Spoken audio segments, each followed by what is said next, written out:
दोस्तों, ट्रेडिंग और इन्वेस्टिंग आप दोनों से ही बहुत सारे पैसे कमा सकते हो, लेकिन इन दोनों में से अच्छा कौन है और ये दोनों होता क्या है? इसे आप ऐसे समझ सकते हो कि ट्रेडिंग और इन्वेस्टिंग दोनों ही शेयर मार्केट से पैसा बनाने के अलग अलग रास्ते हैं। अब ट्रेडिंग में क्या होता है कि आपको थोड़ी दूर चलने पर ही प्रॉफिट मिल जाता है, लेकिन इन्वेस्टिंग का रास्ता बहुत लंबा होता है। इसमें आपको प्रॉफिट बहुत समय बाद मिलता है और इन दोनों के बीच का जो मेन डिफरेंस है वो है टाइम। क्योंकि ट्रेडिंग में बहुत कम समय में आप प्रॉफिट बना सकते हो। आप एक महीने में, एक हफ्ते में, एक दिन में, यहाँ तक कि कुछ मिनटों में बहुत सारा प्रॉफिट कमा सकते हो। लेकिन इन्वेस्टिंग में कुछ महीनों में, कुछ सालों में, 5 साल, 10 साल, 20 साल, उससे भी ज्यादा लग सकते हैं प्रॉफिट कमाने में। अब आप यहाँ पे सोच रहे होंगे कि यार अगर कम समय में हमें पैसा मिल सकता है तो हम लंबे समय का इंतजार क्यों करें? तो देखो, यहीं पे मेन बात आती है ट्रेडिंग और इन्वेस्टिंग को समझने की, क्योंकि ये बहुत इंपॉर्टेंट चीज है और ये बहुत क्लियर हो जाना चाहिए आपको इन्वेस्टमेंट शुरू करने से पहले। यहाँ पे मैं आपको बता दूं कि एक आदमी एक समय पे एक ट्रेडर भी हो सकता है और इन्वेस्टर भी हो सकता है, यानी कि एक आदमी ये दोनों काम कर सकता है, लेकिन उसे ट्रेडिंग और इन्वेस्टमेंट के बीच का डिफरेंस जरूर पता होना चाहिए। तो इस वीडियो में हम ट्रेडिंग और इन्वेस्टिंग को तो समझेंगे ही, इसके अलावा हम इन दोनों के बीच के जो मेजर डिफरेंसेस है उनके बारे में भी डिस्कस करेंगे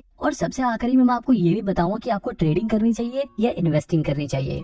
अब देखो, सबसे पहले समझते हैं ट्रेडिंग और इन्वेस्टिंग के कॉन्सेप्ट को। इसे समझाने के लिए मैं आपको एक एग्जांपल देता हूँ। मान लो बाबूराव नाम का एक आदमी अपनी मोबाइल की दुकान खोलता है। उसकी दुकान बहुत बढ़िया चल रही थी। वो मार्केट से सस्ते दाम से मोबाइल लाता और अपनी दुकान पे बेचकर प्रॉफिट कमाता। उसका काम बढ़िया चल रहा था, लेकिन जब भी कुछ समय बाद उसकी दुकान के सामने एक और दुकान खुल जाती है तोतला सेठ की, और वो वही मोबाइल बाबूराव की दुकान से भी सस्ते दाम पर बेचने लग जाते हैं। मतलब कि बाबूराव जो फोन 10,000 में बेचते थे, वही फोन तोतला सेठ 9,000 में बेचने लगा। अब क्योंकि तोतला सेठ की दुकान पर मोबाइल सस्ते मिल रहे हैं, तो लोग बाबूराव की दुकान पर क्यों खरीदेंगे? अब क्योंकि भैया बाबूराव के पास कस्टमर तो आ नहीं रहे थे, इसलिए वो बस दिन भर टीवी पे न्यूज ही देखता रहता। सारे ग्राहक तोतला सेठ के पास जाने लगे थे। जब भी वो टीवी में न्यूज देखता है कि जिस ब्रांड का मोबाइल वो लोग बेचते हैं, वो मोबाइल चिप की शॉर्टेज की वजह से बनना बंद हो गए हैं। अब यहाँ पर बाबूराव के दिमाग में आइडिया आता है, क्योंकि मोबाइल की डिमांड तो लोगों में बहुत ज्यादा है, लेकिन मैन्युफैक्चरिंग ना होने की वजह से अब उसकी सप्लाई बंद हो जाएगी। अब यहाँ पर देखो, बाबूराव दो काम कर सकता है। पहला ऑप्शन ये है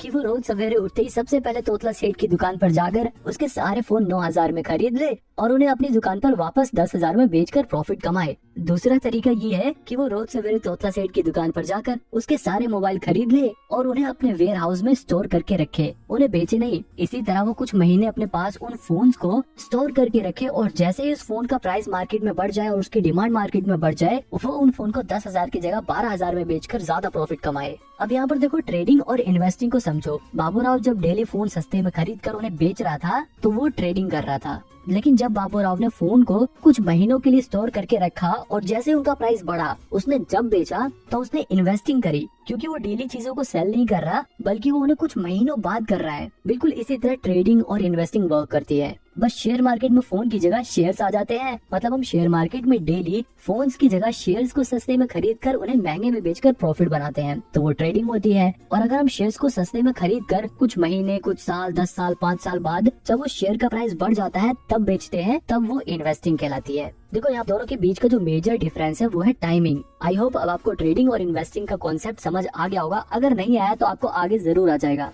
अब देखो, इन्वेस्टिंग में क्या होता है, लोग अच्छी कंपनियों के शेयर ढूंढते हैं और जैसे ही उन्हें कोई ऐसी कंपनी मिलती है जो फ्यूचर में अच्छा खासा प्रॉफिट जनरेट करेगी, अच्छा परफॉर्म करेगी, वो उस कंपनी के ऊपर फंडामेंटल रिसर्च करते हैं और ये पता लगाते हैं कि क्या ये कंपनी इन्वेस्ट करने लायक है या नहीं, क्या इस कंपनी में अगर हम पैसे लगाएंगे तो बढ़ेंगे या नहीं बढ़ेंगे। अगर उन्हें उनके इन सवालों के जवाब मिल जाते हैं तो वो उस कंपनी में अपना पैसा लगा देते हैं और वो कंपनियां इन इन्वेस्टर्स के पैसों को लेकर अपने नए प्रोडक्ट लॉन्च करती हैं, अपने बिजनेस को और बड़ा करती हैं, नए एम्प्लॉइज को हायर करती हैं ताकि उनकी प्रोडक्शन बढ़ सके, ताकि वो लोग ज्यादा प्रोडक्ट्स को बना सके और ज्यादा चीजें बेचकर ज्यादा मुनाफा कमा सके। और जब उनको ज्यादा मुनाफा होता है तो वो अपने इन्वेस्टर को खुश करने के लिए उस मुनाफे में से थोड़ा थोड़ा हिस्सा दे देते हैं। इस छोटे छोटे हिस्से को ही डिविडेंड बोलते हैं, क्योंकि देखो, इन्वेस्टर जो होता है वो लॉन्ग टर्म के लिए इन्वेस्ट करता है, तो उसे आखिरी में जो रिवॉर्ड मिलता है वो तो मिलता ही है, लेकिन कंपनियां बीच बीच में थोड़ा थोड़ा डिविडेंड देकर, थोड़ा थोड़ा प्रॉफिट का हिस्सा देकर अपने इन्वेस्टर को खुश करती रहती हैं। मतलब एक इन्वेस्टर को लॉन्ग टर्म में तो बहुत ज्यादा प्रॉफिट होता ही है, लेकिन उसको बीच बीच में थोड़ा थोड़ा डिविडेंड भी मिलता रहता है, जो उसके लिए एक अर्निंग का काम करती है। और मैं आपको बता दूं कि ऐसे बहुत सारे इन्वेस्टर हैं जिनकी सिर्फ डिविडेंड की कमाई लाखों करोड़ों में होती है। वहीं दूसरी तरफ जो ट्रेडिंग होती है, उसमें जो ट्रेडर होते हैं उन्हें इस बात से कोई भी फर्क नहीं पड़ता कि कंपनी क्या काम करती है, कंपनी प्रॉफिट कमाती है या नहीं कमाती, कंपनी का मैनेजमेंट कैसा है। वो फंडामेंटल एनालिसिस पर ध्यान नहीं देते। एक ट्रेडर सबसे ज्यादा ध्यान देता है टेक्निकल एनालिसिस पे। वो चार्ट एनालिसिस पे ध्यान देता है, वो शेयर्स के प्राइस को ट्रैक करता है कि शेयर का प्राइस कब घट रहा है कब बढ़ रहा है, वो उसमें अपॉर्चुनिटीज ढूंढता है। मतलब एक ट्रेडर का काम ऐसा होता है कि वो रोज सवेरे उठते ही सबसे पहले मार्केट खोलते ही किसी भी कंपनी का शेयर उठा देगा और उसकी प्राइस की मूवमेंट को ट्रैक करेगा। अगर उस ट्रेडर को टेक्निकल और चार्ट एनालिसिस करने के बाद ये लगता है कि शेयर का प्राइस बढ़ेगा तो वो उसे कम रेट पर खरीद लेगा और जैसे उस शेयर का प्राइस बढ़ेगा उसे बेचकर प्रॉफिट कमा लेगा। जबकि इन्वेस्टमेंट में क्या था, जो इन्वेस्टर था वो शेयर को सस्ते में खरीद कर उसे कई साल बाद बेचता है जब उसका प्राइस बढ़ जाता है। अब आपको ये समझ आ गया होगा कि एक ट्रेडर कैसे काम करता है और एक इन्वेस्टर काम कैसे करता है। अब देखो इनके बारे में मैं और डिटेल में नहीं जाऊंगा वरना वीडियो बहुत बड़ी हो जाएगी। अब सीधे हम डायरेक्ट इनके डिफरेंस के बीच में आते हैं, इन दोनों के बीच के अंतर के बारे में बात करते हैं। सबसे पहले डिफरेंस तो टाइम का ही था। ट्रेडिंग कम समय का प्रोसेस है और इन्वेस्टिंग लंबे समय का गेम है। इसके अलावा अगर रिस्क के हिसाब से देखा जाए तो ट्रेडिंग में बहुत ज्यादा रिस्क होता है जबकि इन्वेस्टिंग में रिस्क बहुत ही कम होता है। अब ऐसा नहीं है कि इन्वेस्टिंग में बिल्कुल भी रिस्क होता नहीं है, हो सकता है कि शॉर्ट टर्म में शेयर का प्राइस गिर जाए, लेकिन अगर कंपनी अच्छी चुनी है आप लोगों ने तो लॉन्ग टर्म में उस कंपनी का शेयर प्राइस जरूर बढ़ेगा और इस वजह से इन्वेस्टिंग में रिस्क बहुत कम हो जाता है। वही ट्रेडिंग रिस्की इसलिए होता है क्योंकि ये एक तरह का गैम्बल है। मान लो दो दोस्त हैं, वो आपस में हेड टेल वाला गेम खेलने का डिसाइड करते हैं और बोलते हैं कि अगर हेड आया तो तू जीत गया और टेल्स आया तो मैं जीत गया। तो ये देखो ये एक तरह का गैम्बल है और शेयर मार्केट में भी बिल्कुल ऐसा ही होता है। बस वहाँ पे दो जनों की जगह बहुत सारे लोग आ जाते हैं और वो लोग हेड टेल की बजाय शेयर के प्राइस घटने या बढ़ने के ऊपर बैट लगाते हैं। मतलब बहुत सारे लोग होते हैं जिसमें से कुछ लोग ये अंदाजा लगाते हैं कि शेयर का प्राइस गिरेगा और कुछ लोग अपने पैसे लगाकर कहते हैं कि शेयर का प्राइस बढ़ेगा। और ये लोग अपने पैसे कहाँ लगाते हैं, ये लोग अपने पैसे लगाते हैं ब्रोकर के पास, यानी कि ग्रो जीरोधा जैसे ब्रोकर के पास अपने पैसे लगाते हैं। अब देखो अगर शेयर का प्राइस बढ़ गया तो ये वाले लोग जीत जाएंगे, अगर ये लोग जीत जाएंगे तो जो लोग हार गए हैं उनका पैसा जीते हुए लोगों के पास चला जाएगा और उस जीते हुए पैसे में से थोड़ा सा कमीशन ये ब्रोकर्स रख लेते हैं। और इतना ही नहीं, इस जीते हुए हिस्से में से सरकार भी टैक्स के नाम पर अपना हिस्सा इनसे ले लेती है। अब यहाँ पर ये देखो कि ये जो ब्रोकर है और ये जो गवर्नमेंट है इनको तो हमेशा कमीशन और टैक्स मिलेगा, चाहे ये लोग जीते चाहे ये लोग जीते। लेकिन लॉन्ग टर्म में नुकसान किसका होता है, सिर्फ ट्रेडर्स का। मतलब सिंपल सी बात यह है कि अगर ट्रेडिंग में आपने पैसे बनाए हैं तो वही दूसरी तरफ किसी ने अपने पैसे गंवाए हैं। कल को जब वो पैसे बनाएगा तो हो सकता है कि आप अपने पैसे गंवाओ, इसीलिए ट्रेडिंग रिस्की रहता है।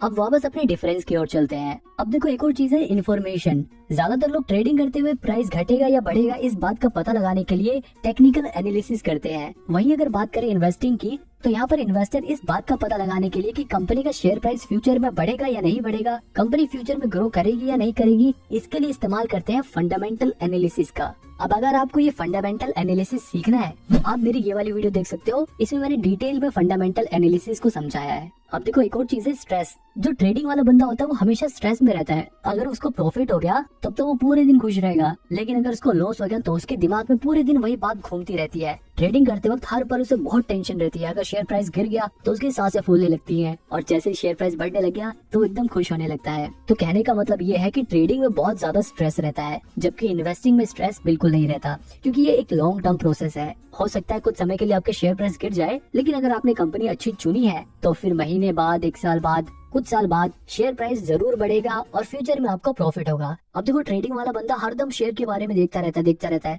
लेकिन इन्वेस्टिंग वाला बंदा आराम से एक बार इन्वेस्ट कर देगा और फिर कुछ टाइम बाद अपना देखेगा इन्वेस्टमेंट, अच्छा हाँ मेरा शेयर प्राइस जितना बढ़ गया या इतना गिर गया, फिर दोबारा बंद कर लेगा, क्योंकि उसे बेचना नहीं है, उसने लॉन्ग टर्म के लिए इन्वेस्ट कर रखा है। फिर कुछ समय बाद वो दोबारा से खोल के देखेगा कि हाँ भाई अब तो आज मेरे शेयर प्राइस बढ़ गए, वो कम देखेगा और इसको कम टेंशन होगी। लेकिन ट्रेडर को हर पल टेंशन रहती है, प्रॉफिट होने के बाद भी और लॉस होने के बाद तो ऑब्वियसली रहती है।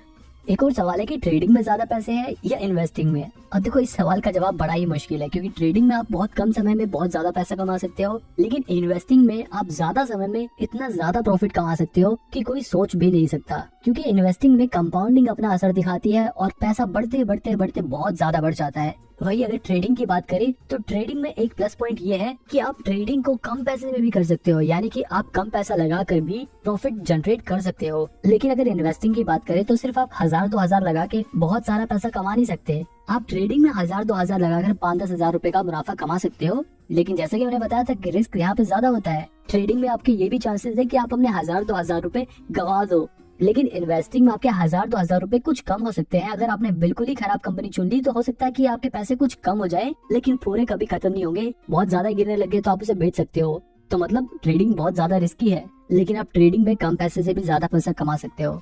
बात करें एक्सपेंस की, अगर आप ट्रेडिंग करते हो तो आपको ज्यादा चार्जेस देने पड़ेंगे, लेकिन अगर आप इन्वेस्टिंग करते हो, आप डिलीवरी में शेयर्स को खरीदते हो, तो आपको ब्रोकरेज कम देना पड़ेगा, यानी कि कम चार्जेस देने पड़ेंगे। जैसे कि मैंने आपको ऊपर वाले एग्जांपल में बताया था कि लोग ट्रेडिंग में बहुत सारी ट्रांजैक्शन करते हैं, इसलिए उनके ऊपर चार्जेस लगकर बहुत ज्यादा चार्जेस हो जाते हैं। लेकिन इन्वेस्टिंग में लोग एक बार शेयर खरीद लेते हैं तो उसे कई सालों बाद बेचते हैं, इसलिए उसके ऊपर चार्जेस बहुत कम लगते हैं।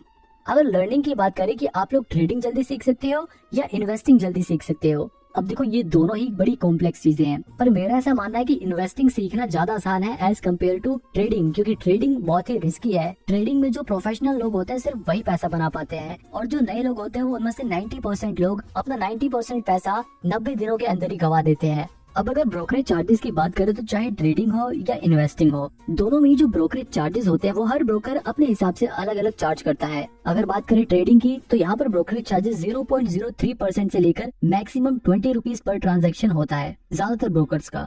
इसके अलावा एम स्टॉक जैसे कुछ ब्रोकर तो ऐसे भी हैं जिनके पास 1000 रुपए से लेकर 2000 रुपए तक का प्लान होता है, जिन्हें खरीदने पर आपका लाइफ टाइम ब्रोकरेज चार्जेस नहीं लगेगा। लेकिन यहाँ पर ध्यान देने वाली बात यह है कि सिर्फ ब्रोकरेज चार्जेस नहीं लगेगा। इसी तरह अगर आप इन्वेस्टमेंट करते हो यानी कि डिलीवरी में शेयर्स को खरीदते हो, तो वहाँ पर भी जो ब्रोकरेज चार्जेस होता है वो 0.003% से लेकर 20 रुपीज मैक्सिमम पर ट्रांजैक्शन होता है। हालांकि डिलीवरी में भी जीरो था, जैसे कुछ ब्रोकर ऐसे हैं जो 1 भी रुपए ब्रोकरेज चार्जेस नहीं लेते, लेकिन इन ब्रोकर्स के पास आपको लगभग 300-350 रुपए अकाउंट मेंटेनेंस चार्जेस देने होते हैं हर साल। ये सब तो ब्रोकरेज चार्जेस थे जो ब्रोकर्स चार्ज करते हैं, लेकिन इसके अलावा गवर्नमेंट भी प्रॉफिट में से अपना टैक्स डिडक्ट करती है। अगर बात करें सिर्फ ट्रेडिंग की तो ट्रेडिंग में जो प्रॉफिट होता है उस पर लगभग 28% टैक्स देना पड़ता है। वहीं अगर बात करें इन्वेस्टमेंट की, यानी कि अगर हमें लॉन्ग टर्म कैपिटल गेन होता है तो उस पर हमें 20% टैक्स देना पड़ता है। आप में से कुछ लोगों के दिमाग में डाउट होगा कि हम ट्रेडिंग या फिर इन्वेस्टमेंट कम से कम कितने रुपए से स्टार्ट कर सकते हैं। तो देखो, आप मिनिमम 100 रुपए से ट्रेडिंग और इन्वेस्टमेंट दोनों ही स्टार्ट कर सकते हो।